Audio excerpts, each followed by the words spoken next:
بسم اللہ الرحمن الرحیم۔ السلام علیکم دوستوں، جیسا کہ آپ جانتے ہیں میں آپ کا دوست انس اور آج پھر سے ایک نئی ویڈیو لے کر حاضر ہوا ہوں۔ تو چلیں شروع کرتے ہیں آج کی ویڈیو۔ اور تمہیں جو مصیبت، دکھ اور پریشانیاں پہنچی وہ اس کے سبب سے ہیں جو تمہارے ہاتھوں نے کمایا، اور بہت کچھ تو بے شمار خطاؤں، غلطیاں اور گناہوں کو معاف فرما دیتا ہے۔ مسلمان اپنے مصائب میں جکڑے ہوئے ہیں اور بے شمار مسائل کا شکار ہیں، مگر کافر اور مشرک خوب مزے کر رہے ہیں۔ حالانکہ اللہ تعالیٰ نے تو دنیا اور اس میں جو کچھ ہے وہ اپنے بندوں کے لیے اور ان کی خدمت کے لیے ہی بنائی ہے۔ ہم اپنے ملک کا حال ہی دیکھ لیں، اللہ تعالیٰ کی کس قدر ناراضگی ہے۔ ہم ایک دوسرے کو مار رہے ہیں، قتل و غارت کری ہے، بم دھماکے ہیں، لوٹ مار ہے، چوری ڈکیتی تو انتہا ہے۔ ہمیں اپنے ان اعمال پر دھیان دینا ہوگا جنہوں نے ہمیں مصائب و آلام میں پھنسا رکھا ہے، دکھ اور مصیبت لانے کا سبب ہیں اور دنیا میں ہمارا جینا مشکل کر دیا ہے، تاکہ ہم ان سے بچ سکیں اور سکون سے زندگی گزار سکیں۔ قرآن مجید فرقان حمید میں اللہ تعالیٰ جل شانہ نے مختلف قوموں پر ان کے اعمال کی وجہ سے جو عذاب آئے ان کا ذکر کر کے ہمیں بتایا ہے اور سمجھایا ہے کہ تم میری نافرمانی نہ کرنا اور میرے احکام پر جو میرے حبیب مکرم حضرت محمد صلی اللہ علیہ وسلم نے تمہیں تعلیم فرمائے اور ان کو مانتے رہنا اور ان پر عمل کرتے رہنا تاکہ امن سے رہ سکو۔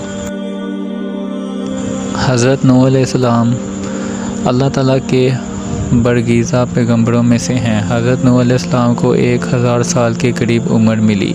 آپ 950 برس تک لوگوں کو اللہ تعالیٰ کے احکام سناتے رہے اور عمل کرنے کی تلقین فرماتے رہے، اللہ تعالیٰ سے ڈراتے رہے اور نصیحت کرتے رہے۔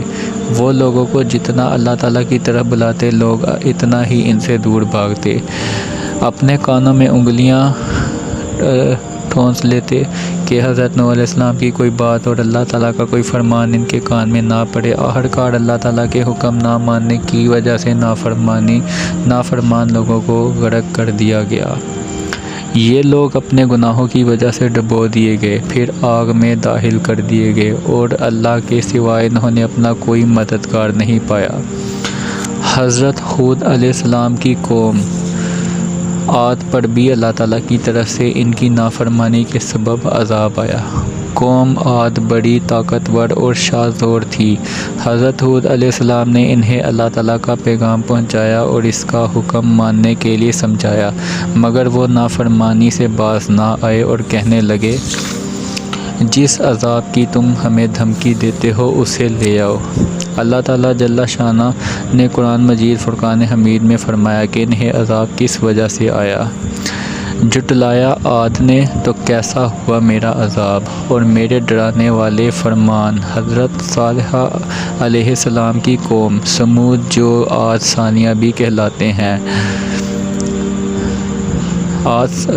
حضرت صالح علیہ السلام کی قوم نے بھی حضرت صالح علیہ السلام کی تکذیب کی اور اللہ تعالیٰ کے احکام کی نافرمانی کی۔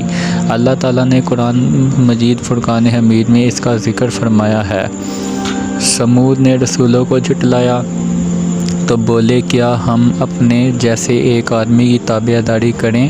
جب تو ہم ضرور گمراہ اور دیوانے ہیں۔ کیا ہم سب میں سے اس پر ذکر اتارا گیا؟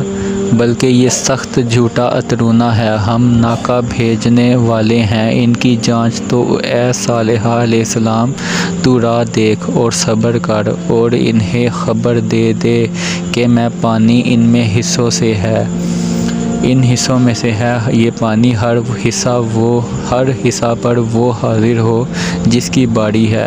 تو انہوں نے اپنے ساتھی کو پکارا تو اس نے لے کر اس کی چیخ کاٹ دی۔